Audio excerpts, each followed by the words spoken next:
Your reckoning has come. What is this? ABŞ və İran arasında qarşıdurma artıq yalnız real dünyada baş vermir. İran tərəfi virtual aləmdə də fəallığı artırmağa çalışır. İranın müxtəlif ölkələrdəki səfirliklərinə məxsus sosial media hesabları ABŞ rəsmilərini məxsərəyə qoyan mem və videolar paylaşır.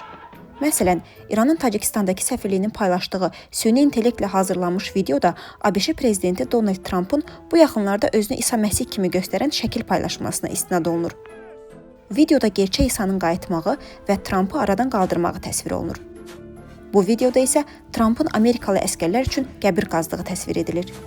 İranın Cənubi Afrika Respublikasındakı səfirliyinin paylaşdığı bu videoda isə Lego oyunu canlandırılıb.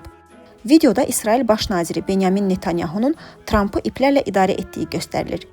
Lego oyununu xatırladan videolar əsasən Explosive News adlı hesab tərəfindən hazırlanıb və milyonlarla baxış yığıb. YouTube bu hesaba məxsus kanalı zorakılıq yayan kontent hazırlaması adı ilə silib. Ölkələr arasında münaqişələr baş verərkən paralel olaraq sosial mediada informasiya müharibəsinin də getməsi ilk hadisə deyil. Lakin süni intellekt ABŞ-İran münaqişəsi dövründə bu cür məzmunların yayılmasını sürətləndirib.